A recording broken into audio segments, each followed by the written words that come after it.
Mr. Chairman, this hearing is an opportunity to highlight the dangers of authoritarianism, not just abroad, but also the threats we face at home. In your testimony, Mr. Pompeo, you cite a lack of decency and respect for vital institutions in our own culture as a troubling sign for our nation's future, that a nation and society intent on despising and destroying itself will not prevail. It's a worthy message undercut by the record of its messenger. A messenger who cited the insurrection that occurred here on January 6th as an example of, quote, a peaceful transition of power. January 6, 2021 was Xi Jinping's best day in office. It aids its own democracy on the world stage for people all over to witness. It undermines our ability to lead and the power of our example. What kind of example are we setting when former administrations take the side of dictators? What kind of example are we setting when your former boss, the likely presidential nominee of your party, is promising to be a dictator? Mr. Pompeo, you write that, quote, regimes in Moscow, Tehran, Pyongyang, and Caracas all owe their continued existence to the Chinese Communist Party. You omit that prior to his invasion of Ukraine, you described Putin as, quote, very capable, end quote, and said you had, quote, enormous respect for him. Also missing from your remarks, these regimes have an ally in Donald Trump. Just this month, Donald Trump praised Kim Jong-un at a rally in New Hampshire, referring to him as, quote, a tough, smart guy. While in office, he considered meeting with Maduro and second-guessed his own administration's recognition of Guaido as Venezuela's legitimate president. He rejected his own intelligence agencies, including the CIA, which you were the director of at the time, on the world stage during his shameful Helsinki summit, and denied the evidence that Moscow interfered in our elections. On one thing, though, we do agree. Our democracy is stronger when we invest in and celebrate our free society. We have the tools to outcompete autocracies at home and abroad, but it's not just, as you say, a strong military and a strong economy. It's also a strong democracy. Secretary Panetta, you make this clear in your remarks. Quote, the greatest threat to national security is if we fail to govern our democracy. I agree with you. But Mr. Pompeo, this cannot happen if we defy reality and rewrite history for political expediency. So now, on behalf of your call for respect for vital institutions, will you here attest, now under oath, that Joe Biden was duly elected in a free and fair election? Well, so much for bipartisanship of this committee.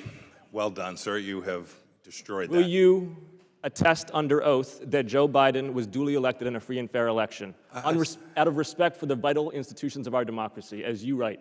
Yes, sir. I've spent my entire life, my time in service as a lieutenant and a captain in the United States Army, as a member of Congress. Will you attest that Joe Biden won a free and fair election as the duly elected President of the United States? Of course, President Biden is the duly elected President of the United States. But if you'll allow me to respond to your diatribe for a moment, sir, if you would permit that, that'd be most decent and bipartisan, institution-respecting if you would do that. In a free and fair election? May I just respond to the tirade that you engaged in? Will you answer the yes or no question? If you want to protect institutions, you would call witnesses and permit them to respond when you make assertions that are fundamentally unfounded and indecent, sir. With the witness unwilling to respond to the question, we're going to assert that his answer was no. Mr. Panetta, if a Republican were to win in November, would you recognize that individual as the duly elected President of the United States? Of course. Of course. Is the right answer, Mr. Pompeo. I yield back. I wish Secretary Clinton would. Secretary Clinton would be so clear about her election as well. We have a minute and 10 seconds that I'll give to Secretary Pompeo to answer the question. Just this.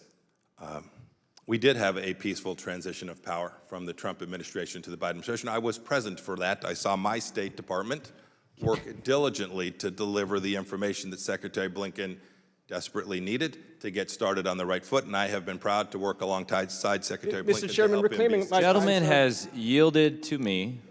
I have given that time to Secretary Pompeo. I'd like to see a show of hands who here thinks it was peaceful on January 6, 2021. What are you doing?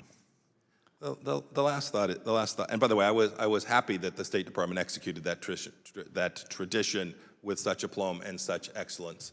The second thought is this.